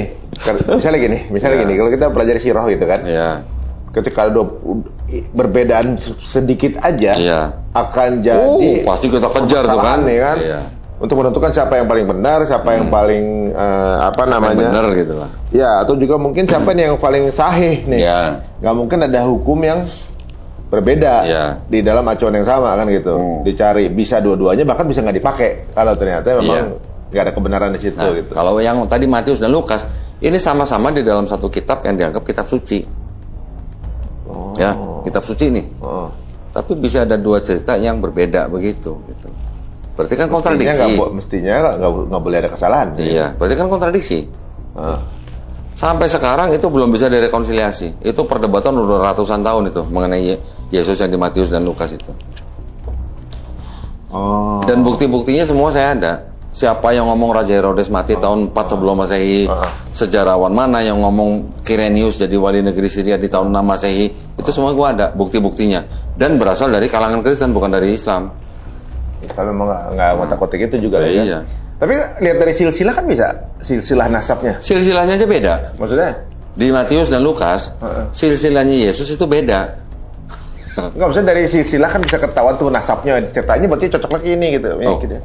Nasab? Enggak, dari silsilah. Silsilah Yesus maksudnya? Iya, kan bisa diurutin tuh nasabnya. Berarti yang benar tuh di tahun ini sekian gitu, nggak bisa, nggak bisa karena jumlah. Maksudnya silsilah beda tuh gimana? Gini, jadi kalau di Matius, silsilah Yesus itu dihitung sampai ke Abraham. Abraham ke Daud, katanya 14 generasi. Daud ke pembuangan Babel, 14 generasi. Pembuangan Babel sampai ke Yesus, katanya 14 generasi, tapi giliran dihitung cuma 13. Itu justru salah. Tetapi nasabnya Yesus yang di Matius itu diurutin balik ke Daud itu melalui anak Daud yang namanya Salomo. Sebentar, bukan dari Abraham, tapi dari Daud. Ya, maksudnya Daud juga keturunan Abraham. Tapi dari Daud ke Yesusnya dilihat dari jalur anaknya Daud yang namanya Salomo atau Sulaiman. Kan tadi kita bilang kan bahwa yang Mesias ini harus keturunan Daud melalui Salomo. Tetapi kan di Matius sendiri Yusuf bukan ayah kandung Yesus. Jadi kan bukan terputus. Bukan keturunan langsung Daud gitu loh. Cuma mungkin didaudkan itu. Iya, didaudkan. Nah, jadi yang di Matius Yesus istilahnya sampai ke Daud lewat Salomo. Yang di Lukas Yesus ke Daud itu melalui anaknya Daud yang namanya Nathan. Nah, bisa begitu? Beda, iya. Jadi Daud punya anak Salomo, punya anak Nathan. Yang di Matius lewat Salomo, yang di Lukas lewat Nathan. Nggak ada yang coba cari yang mana yang benar gitu? Itu juga sampai sekarang juga masih perdebatan itu. Jadi kan pertanyaannya kan kalau saya nanya, yang salah yang mana gitu. Itu bisa jadi bahan diskusi. Kalau Doni sama teman-teman dari dulu. Gitu mah udah dijalanin. Dari dulu. Betul. Jadi kita posisi ini menghormati bagaimana teman-teman Nasrani atau Kristen dalam mana agamanya gitu ya. Ini hanya penjabaran ilmiah yang saya baru dapat dari Kodondi gitu ya. Tapi kalau kita lihat silsilah yang di sini memang rumit juga ya ternyata. Coba deh di zoom out. Kalau yang ini bukan silsilah, ini perpecahan. Coba zoom out. Iya. Oh, ini bukan silsilah. Ini pencabangan ya. Oh, jadi gini dari kotak biru tadi. Dari kotak biru. Nah ini awalnya dari kotak biru ini. Kemudian dari kotak biru itu aja ada Tuwa, Ga, Patma, Nemju. Yang dibahas adalah cuma 2 dari 7 itu keturunannya. Belum yang dari sana-sana. Ya, iya. Ini baru Katolik dan Ortodok loh. Lebih zubat lagi. Wih. Waduh. Oh. Nah, yang di atas tadi itu yang warna merah, itu baru Ortodok dan Katolik. Ya, yang merah dan yang kuning tadi itu. Turun dari Katolik, turun lagi kan Protestan. Yang di Protestan itu baru segitu banyaknya pecahnya. Jadi dari 7 yang tadi yang utama tadi, ini cuma ngebahas 2 dari yang 7 itu kan? Iya. Itu udah sebanyak itu? Iya. Belum yang lain lagi tuh? Nah, paling bawah itu yang di bawah itu yang dalam kotak besar, yang dalam kotak abu-abu itu, itulah perpecahan di dalam Protestan. Oh, jadi di dalam Katolik ada juga? Ada. Protestan ada Katolik juga ada, gereja-gereja di bawahnya, Ortodok juga ada. Bahkan kalau yang Ortodok itu yang paling besar malah sekarang jadi Ortodok Rusia. Ortodok Amerika di bawah Rusia. Gitu. Jadi ada Ortodok, ada Katolik. Yang 2 yang utama lah. Ada lagi nanti Gereja Timur namanya. Nah, ini pertanyaan saya sebagai tunggu sebentar. Ini yang Katolik, Ortodok kan. Yang Katolik pecah lagi Protestan. Yang Protestan pecah lagi banyak. Ada Lutheran, Anglikan, Calvinis, Baptis, Metodis, nanti ada Advent. Ini semua pecahan yang ada gereja sekarang kita bisa lihat itu di Protestan gitu. Oh, kalau yang Katolik nggak pecah? Katolik hanya membawahi gereja-gereja Latin, gitu. Oh gitu. Katolik pecah menjadi Protestan, gitu. Nah, kalau jadi gini, misalnya kita menjadi salah satu di antara itu ya, misalnya gini, sebagai dulu kan mantan Kristen ya gitu. Kita mau kayak orang, aduh, mau sholat nih, cari aja masjid. Nggak bisa begitu. Atau cari musola, atau mungkin gelar tikir aja gitu. Di mana mau? Misalnya bedanya gitu. Tuhan di mana aja boleh misalnya gitu kan? Mau di. Sekarang gini deh, sebelum saya jawab nih, saya tanya dulu nih. Katolik dan Protestan di Indonesia itu 2 agama yang berbeda apa sama? Berbeda. Beda, di KTP aja beda kan? Kalau Katolik disebutnya Katolik, kalau yang Protestan disebutnya Kristen. Ya. Ini juga kurang tepat sebenarnya. Protestan dan Katolik itu sama-sama Kristen. Nah, cuman Kristennya ada Kristen Katolik, ada Kristen Protestan, gitu ya. Tadi kalau nanya, boleh nggak kita sholat sembahyang atau ibadah di sembarang tempat sama-sama gereja gitu? Itu bukan seperti kita mau sholat, gitu. Justru gini, kalau misalnya, ini contoh ya, saya dulu pernah waktu saya masih Kristen, saya pernah ke suatu tempat, saya mau ibadah, jamnya beda, ternyata juga ada aturan-aturan yang harus diikutin gitu lah, untuk menjadi anggota gereja itu. Jadi kalau kita sholat kan menurut jam sholat. Kalau mereka kan misalnya gereja Katolik, gereja Protestan, walaupun ibadahnya sama-sama hari Minggu, jamnya belum tentu sama, dan ritualnya juga nggak sama gitu. Ada sesuai jamnya gitu ya, nggak bisa setiap saat. Ada, walaupun dalam satu hari itu mereka bisa kebaktian berapa kali, tapi jamnya belum tentu sama, dengan masing beda-beda gereja beda jam gitu. Oh gitu. Dan ritual ibadahnya juga berbeda. Antara Katolik dan Protestan itu beda. Jadi nggak bisa kita, udah jam asar misalnya, di mana ada masjid kita berhenti sholat, kita bisa begitu. Mereka nggak bisa begitu. Baru tahu saya. Saya pikir di sama kayak penerapannya sama kayak gitu. Enggak. Masjid gitu. Dan gereja ini berarti waduh. Orang Katolik belum tentu mau masuk ke dalam gereja orang Protestan. Orang gitu. Protestan juga belum tentu mau masuk ke dalam gereja Katolik. Ya, dalam baru paham saya. Maaf ya teman-teman semuanya baru paham. Dan apa namanya, kita menghormati bagaimana mungkin tipe yang ternyata berbeda ini pun kita tetap hormati karena memang cara menjalankannya berbeda-beda. Tapi walaupun begitu, ini kan ada silsilah yang tadi Yahudi dan kemudian baru dikeluarkan juga sama Dondi yang versi Kristen. Versi Islam juga mesti ada juga pasti. Ada. Kan coba saya tunjukin ya yang Islam ya. Nah, simpel kan? Secara umum Islam hanya terbagi menjadi dua kelompok utama lah ya. Dua kelompok utamanya ini yang kita sebut sebagai Sunni dan Syiah. Sunni kan tidak menganggap Syiah sebagai Islam gitu lah ya. Ada sih sebagian kecil yang masih menganggap Islam, tapi itu juga tergantung dari sekte apa dia dalam Syiah. Tetapi secara umum hanya dua kelompok besar ini, dan di dalamnya kita bisa lihat masing-masing perbedaannya hanya apa. Kalau di dalam Sunni kita tahu perbedaannya hanya mengenai mazhab fikih dan mazhab akidah. Iya. Ya, mazhab fikih kita tahu lah sama-sama 4 yang populer kan. Dari mulai Hanafi, Maliki, Syafi'i, Hambali. Kemudian untuk mazhab akidahnya ada Athari, ada Maturidi. Dulunya ada Mu'tazilah, kemudian punah, dia menjadi Ash'ari. Terus kemudian dari 4 mazhab fikih ini melalui sebuah kayak macam gerakan kebangkitan yang apa namanya ya, yang akhirnya pecah sedikit-sedikit. Ada yang menjadi Wahabi, ada yang Salafi, ada yang Al-Hadis, ada yang Deobandi, ada yang Barafi. Ini pecahan-pecahan kecil yang mana ada pergerakan setelah mazhab-mazhab itu settle gitulah. Tapi kan ini tidak mempengaruhi kita sebagai umat muslim yang disebut sebagai Ahlus Sunnah wal Jamaah atau Sunni gitu loh. Tidak banyak pengaruhnya. Itu hanya sempalan-sempalan yang kecil-kecil yang mana orang mendirikan mungkin organisasi atau apa hanya berdasarkan pemikiran agama gitu. Wah, ini kayaknya enak juga nih kalau kapan-kapan kita undang Ustadz untuk membahas ini nih. Nah, menarik boleh. juga. Ini boleh. Tapi ini kalau dilihat dari bagannya Kodondi ini ya, perpecahan Islam tuh berarti kan Syiah, Sunni dan Sufi ya. Ya, gini, sorry ya. Ini bagan ini sebenarnya untuk kalangan akademis. Kalau buat kita, atau apalagi kalau buat Muslim yang tidak menganggap Syiah sebagai Islam, ya ini harusnya Syiah keluar. Harusnya Syiah keluar. Oh, cukup di bagian yang ini aja nih. Iya. Tetapi kalau dari kalangan akademis yang melihat Islam secara keseluruhan, mereka kan melihat Islam ini ada Sunni, ada Syiah, gitu loh. Ya kan? Karena Syiah juga sama-sama mengaku Islam, orang apa istilahnya, Tuhannya sama, kitabnya sama, nabinya sama, gitu loh. Mungkin orang yang kita Sunni bisa menjelaskan bahwa itu nanti ada masalah politik, ada masalah apa namanya, pengangkatan derajat sahabat Nabi tertentu yang ditinggikan gitulah. Tetapi secara akademis melihat bahwa Islam ada Sunni, ada Syiah. Walaupun jumlahnya perbedaannya jauh sekali, tetap jadi saya masukkan ke dalam tabel ini. Gitu. Ya. Ya. Ini kalau dari apa pandangannya di sini nih ya, sejauh yang saya tahu bisa salah nih.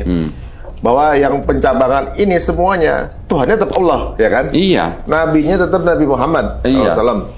Memang kalau di Syiah itu ada lagi setelah Nabi Muhammad, seperti Wahabi apa namanya, seperti Ahmadiyah ya, gitu ya. Di bawah Ahmadiyah ada tuh. Ada Ahmadiyah juga gitu Ahmadi, kan. Tapi ketika merujuk kepada satu kolom besarnya Sunni, ini juga pencabangan ini bukan pecah juga sebenarnya kan? Iya. Karena ini era imam aja kan? Iya. Merujuk imam yang mana, tapi ibadahnya puasanya sama. Apa namanya? Syariatnya sama. Terus kayak sekarang kita ngajinya beda ustadz gitu lah ya. Sekarang gini kayak aja. Gitulah. Kalau kita misalnya ya, yang kita mengikuti mazhab-mazhab tertentu ya. Dari keempat mazhab itu kan kalau kita pelajari dengan detail semuanya kembali dan sampai kepada Rasulullah. Iya, cuma yang beda kan cuma perkara-perkara furu kan. Furu iya. Perkara rutinitas yang berbeda dalam menjalankan ya, ada sholatnya pakai qunut apa enggak. Iya, gitu. Sholatnya nanti pakai ada yang gerak atau enggak. Niat usoli atau enggak, gitu-gitu aja sih sebenarnya. Iya, furu iya gitu. Ibaratnya tetap sama, Al-Fatihahnya sama. Sama. Apa namanya? mengimani ada malaikat, hari akhir, semua itu Semua sama, rukunnya kan, ya. sama. Berarti sebenarnya ini nggak bisa dibilang perpecahan sebenarnya. Ya golongan. Ya ini kan mazhab. Kan tadi saya bilang. Di era Imam Hanafi, era Imam Maliki. Karena para imam ini nggak saling membantah yang lain kan? Enggak, bahkan malah saling menghormati. Saling melengkapi. Iya, saling menghormati. Berarti malah. itu bukan perpecahan kalau ini sebenarnya. Ya. Tapi mungkin pengelompokan mazhab. Gitu. Iya, secara furu ya. Kalau dia mungkin kalau buat orang akademis, lu melihat, ada mazhab Hanafi, Hambali. Di mata mereka ini perpecahan. Di mata mereka. Oh, karena mereka memang ini contoh, ingin kemurnian gitu. Iya, contoh misalnya nih, orang akademis melihat ada beberapa mazhab, tetapi sebagai muslim yang melakukannya, buat muslim tidak masalah. Tetapi buat orang akademis kan ini dianggap sebagai perpecahan gitu loh. Oh, bagaimana cara pandangnya aja ya, gitu. Makanya tadi saya bilang bagan ini adalah untuk orang akademis. Sekarang gini contohnya nih ya. Sebagai orang Hanafi, orang Maliki, Syafi'i atau Hambali ini. Iya. Waktu sholat. Iya. Di masjid mana aja. Sama aja kan gitu. Jadi bedanya di mana Al-Fatihahnya sama juga. Sama, iya. Bedanya tahiyatnya ada begini, ada tahiyatnya kita. Hanya mungkin gerakan sholat yang berbeda antara keempat mazhab itu. Mungkin nanti setelah takbir tangannya ada yang begini, ada yang begini, ada yang di sini, ada yang di bawah, gitu kan. Nanti pada waktu tahiyatul nanti ada yang begini, ada yang diem. Gitu-gitu aja beda. Teman-teman non-muslim yang melihat tayangan ini ya mungkin perbedaan terjadi waktu para sahabat sempat lihat Nabi dulu sholatnya begitu. Ya. Di tempat lain dia sahabat itu lagi ngeliat Nabi bagaimana gitu kan. Gini, sudah beda sahabat yang melihat, Nabi juga kan melakukan itu semua kan dalam kurun waktu yang cukup lama, 23 tahun. Ya. Keadaannya juga beda, usia beda, kondisi beda, mungkin keadaan badan juga beda. Gitu. Bisa aja memang Nabi melakukan dua hal yang berbeda, tergantung daripada kondisinya. Ya. Mungkin dia lagi meriang, tangannya gemeter atau gimana kan kita nggak tahu ya. Ya. Tapi kan semuanya ini, keempat mazhab ini kan menggunakan istilahnya hadis-hadis yang semuanya kembali kepada Rasulullah. Semua. Nyampe semua. Ada dasarnya ya. Iya. Dan ini mudah-mudahan ini ya kita juga masih belajar ya teman-teman semuanya. Iya. Jadi mudah-mudahan ini akan men-trigger kita untuk lebih pengen tahu. Iya. Dan menyelidiki gitu ya. Paling bagus yang menyelidiki sih. Ibaratnya gini, kalau dulu saya teman mikir kalau dunia ini ujian, bagaimana kita bisa lolos ujian kalau kita nggak belajar? Iya. Nanti lolos tiba-tiba dia selama ini yang saya pelajarin. Betul. Waktu saya habis, saya kulik, saya di tempat yang salah. Takutnya begitu kan? Gitu. Tapi harus menerima pahitnya kalau ternyata kita selama ini salah gitu ya. Iya. Nah, Gitu ini menarik ya bahwa ternyata namanya manusia. Kalau kita ikut kuis kata berantai, 6 orang aja nih. Iya. Yang depan dibisikin. Iya. Sampai ujung udah beda. Udah salah. Iya. Apalagi ini ratusan tahun ibaratnya makanya ketika agama ada pencabangan segala macam itu tadi dari awal dari Yahudi, Nasrani gitu, kemudian Islam ada perbedaan yang bagaimana gitu. Yang di satu ruangan kuis aja bisa salah kan. Tapi alhamdulillah kita dengan Quran yang sama. Nggak ada perubahan satupun kan. Iya. Dari turunnya Nabi Muhammad sampai mungkin perbedaan imam ini merujuk pada Quran dan hadis yang sama. Ada berapa agama di dunia, Mas Ari? Agama? Termasuk yang ismu gitu. Oh, nggak terhitung jatuhnya. Kira-kira ada berapa? Ada bayangan?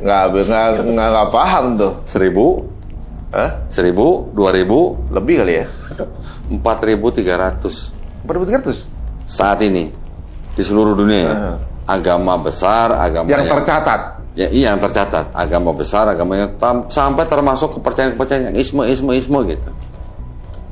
Sampai ada orang yang nggak tahu Tuhannya apa, jadi kepercayaan kepada Tuhan yang Maha Esa. Pokoknya ada Tuhan lah ya gitu ya. Iya.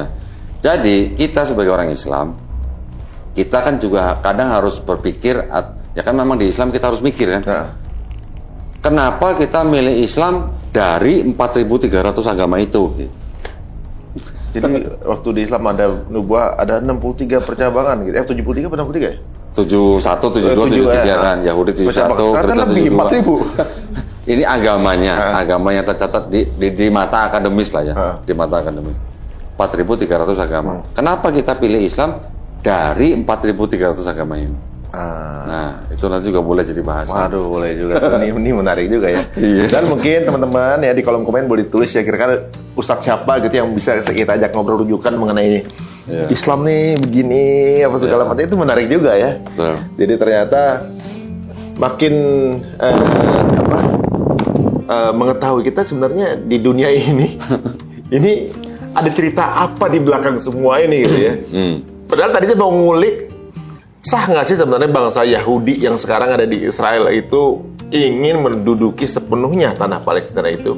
Ternyata terbuka bahwa mereka bukan orang asli pure blood Yahudi, tapi adalah Yahudi hybrid. Bisa jadi masih ada orang-orang Yahudi yang mungkin darahnya masih murni di Palestina, mungkin. Ya, di Palestina. Ya. Tetapi yang jelas yang menjadi pemerintahan atau yang berusaha mendirikan negara Israel udah hybrid. Udah hybrid itu. Udah ya kayak mobil aja, listrik enggak, bensin enggak. Enggak, bensin enggak. Makasih nih Kodoni nih, datang ke sini. Tumben kali ini nggak bawa kitab. Ini dari laptop. Jadi gini, diajak mikir terus gitu, puyeng juga gitu beliau ya. Dan Kodoni ini siap-siap untuk terima serangan lagi di kolom komen. Ditunggu. Ini mama unik orang ketika dapat hujatan di kolom komen malah seneng gitu ya. Ditunggu. Tapi beliau ini memang tipenya membuka kesempatan berdialog. Ya mau off cam juga nggak apa-apa, mau on cam nggak ada masalah beliau gitu ya. Nggak, maunya face to face kalau saya. Ya face to face, enggak maksudnya ditayangkan di posting atau enggak gitu maksudnya. Ada yang mau dimasukin YouTube di sosmed atau mau enggak juga nggak apa-apa kan gitu misalnya. Tapi kalau face to face bagusnya langsung dicariin live. Oh gitu. Biar nggak disangka ada edit-editan. Oh iya begitu ya. Mudah-mudahan jadi hidayah banyak orang gitu ya. Iya. Nah ini jika ada yang ngerasa ingin berdialog, monggo silahkan di channelnya Kodoni. Bisa menghubungi email donditan@ypmatauhid.org. Ya, kalau mungkin mau saya ulang nih, donditan@ypmatauhid.org. ypmatauhid.org. Sambung semua tuh ya. Atau juga mau taruh di kolom komen kita sampaikan ke dia juga. Boleh. Nggak ada masalah. Tapi syaratnya saya carinya pendeta yang punya jemaat. Oh gitu. Gembala sidang gitu lah. Oh maksudnya bukan yang netizen biasa tanpa ilmu gitu nggak? Ya boleh, kalau dia ditampingin pendeta boleh. Oh gitu. Jadi debatnya tim gitu. Silakan netizen yang punya ilmu cari pendeta, debat tim sama saya. Gitu. Kan pembahasan kita Yahudi. Ada orang Yahudi misalnya, maksud saya gitu. Ada orang Yahudi yang mau ajak dialog. Oh nggak apa-apa. Oh itu salah tuh ini gitu misalnya. Boleh juga? Boleh juga. Boleh juga. Saya pernah kok podcast sama Rabi Yahudi. Pernah? Namanya Rabi Tovia Singer. Ngetop. Itu orang ngetop itu. Oh. Rabi Tovia Singer. Ya, ini ada sedikit penggambaran ya teman-teman semuanya. Monggo silakan kirimkan. Ini kita berdiskusi ya guys, bukan kemudian nanti saling hujat atau menjatuhkan dan yang lain ya. Entah dari Muslim ke keyakinan yang berbeda atau dari non Muslim kepada Muslim atau segala macam. Enggak, tapi kita berdiskusi secara ilmiah. Kalau teman-teman memiliki data yang lebih baik, lebih valid, monggo saja berdiskusi, kita open terbuka ya gitu. Dan Kodoni dan sangat senang banget untuk ngobrol seperti itu ya. Oke, terima kasih Kodoni untuk waktunya. Sama-sama. Setiap tayangan dengan Kodoni pasti ada ketegangan di sana ya. Ketegangan bagaimana responnya ya. Yang satu lagi mau kita naikin, kita harus dikurasi dulu. Ada yang bahaya.